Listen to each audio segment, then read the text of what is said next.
5. As part of our Roman unit this term, we are going to be learning about Pompeii, what happened there and how it changed Italy forever. So I would love to read this book to you today. It's called Escape from Pompeii, and it's about two children who lived in Pompeii when the volcano erupted and changed their whole town forever. And we're going to do some follow-up work on this book, so I hope you enjoy it. Escape from Pompeii by Christina Ballett.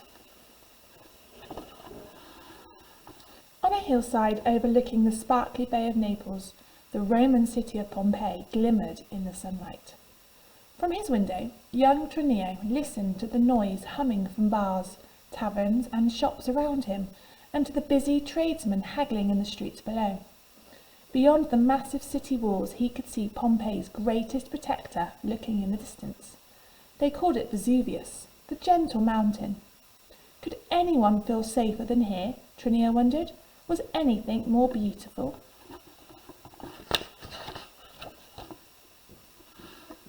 Tranio was the son of Dion, the actor, and lived with his parents near the theatre district of Pompeii. He'd often sneak to the harbour at the mouth of the river Sarnus and hide behind sacks of grain.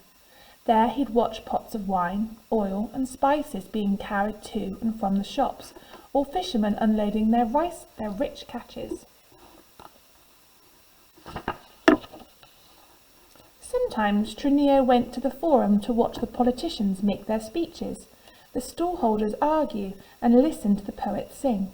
His favourite song was Rumble down, tumble down, great city walls, feel the grand grumble, the citizens stumble, when the earth shakes and rumble down, tumble down. Everyone would join in, laugh in as they remembered the earthquake tremors. A few years before Tranio was born, there had been a big earthquake in Pompeii, and parts of the town had still not yet been fully repaired, but nobody took tremors seriously anymore. So you can see where the earthquake hit before there's a few cracks in the buildings, and some of the places in Pompeii hadn't been fixed yet. On other mornings, Tranio would shout up to Livia, the baker's daughter, who lived across the street. "Liv, stop curling your hair and come and play jacks. I've got a big bag of bones from Mother's kitchen. They're just the right size." Livia spent most of her time learning to weave and cook, but during the hot afternoons, she and Tranio would squat by the fountain playing knucklebones, or chase dogs down the street. This is a game they used to play in Roman times. One hot August day, Dion took Tranio through a shady passage into one of Pompeii's two theatres on the edge of the city, where a pantomime was being rehearsed. "Sit on the steps and learn," said Dion. "We'll be using you in small parts soon." To begin with, Tranio enjoyed watching the sword fights and strutting clowns. The masked actors playing thieves and devils, and the leaping acrobats quite took his breath away. But eventually, his attention began to wander.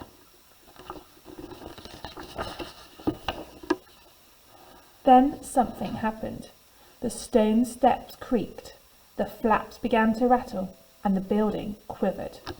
Props fell to the stage, and scenery split. Tranio's father froze to the spot. Everyone fell silent. But one by one the actors began to relax. "Rumble down, tumble down, here we go again," they chanted. "Nothing to fear, everybody," called Tranio's father. "Back to rehearsal, please." The actors fastened their masks and carried on as if nothing had happened. But Tranio wriggled through the awning and ran away down the street. What do you think's happening here? Buildings are starting to crack, things are starting to fall, and Tranio has run away. He ran as fast as he could to Livia's house. Everyone was shouting, arguing, carrying belongings outside to safety. "Livia," he called. "Liv, where are you?" The bakery kitchen was empty.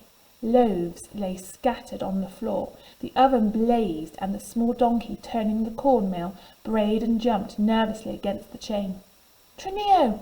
Livia leapt down the steps. "Father's chasing our goat through the market. The poor old thing bolted when the ground began to grumble. You'd have died laughing. Come on." Flushed and excited, The two children ran off hand in hand into the dusty streets. So they're laughing about this. They actually think it's quite exciting. But the donkey seems very, very scared, and the loaves of bread have fallen to the floor. But as they ran, the sky began to darken, and a thick cloud drifted slowly overhead. Livia turned to Tranio. "Why are the seagulls flying towards the woods? They're going the wrong way." A small bird hanging in a cage chirped frantically, trapped behind its bars as the air began to fill with ash. Livia coughed. "Tranio, perhaps we should go back." Tranio grabbed her hand. "We can't go back. The dust is too thick. Quick, the harbour! Run, just run!" Boats were bobbing on the choppy water as men began to untie the moorings and ropes. No one noticed two small children climb up to the narrow plank of a small Greek cargo ship and hide beneath a pile of coloured rugs. Dusty and tired in their hiding place, they soon fell asleep.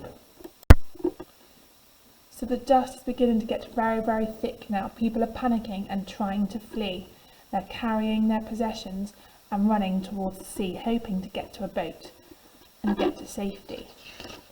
They have managed to find a boat, slip on and hide beneath some carpets so no one has noticed that they're there.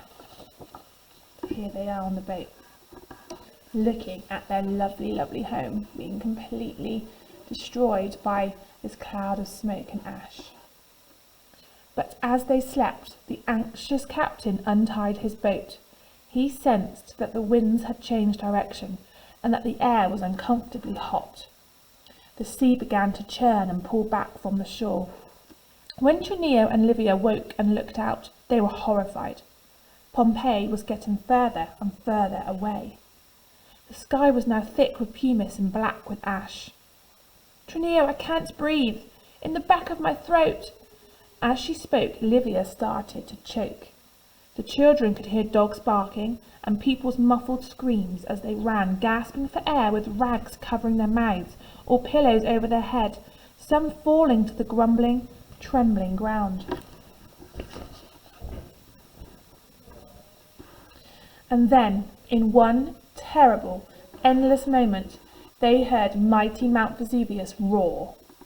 Its top exploded in a scream and flames ripped upwards to the sky.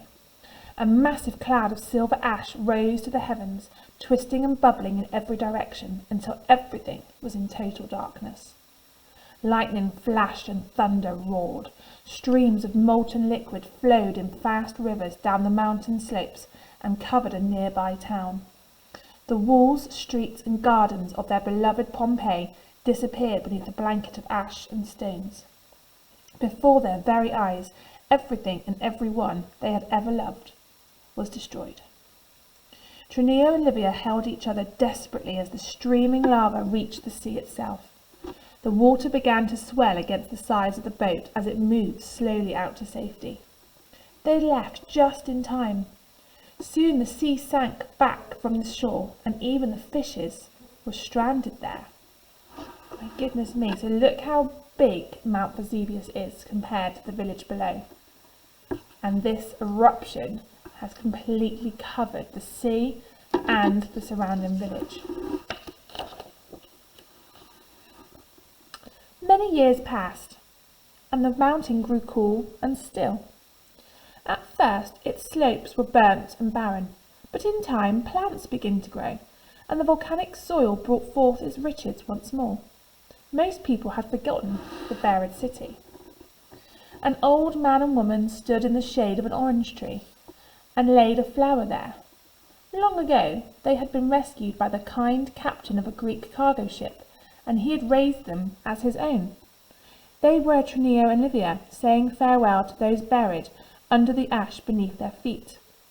"We won't forget you," they whispered. Would anyone ever find their beloved Pompeii, they wondered? Would anyone ever see its splendid streets? Perhaps, perhaps not. Tranio and Livia walked back to their small house beside the orange grove. For the rest of their days they would carry a deep sorrow within their hearts.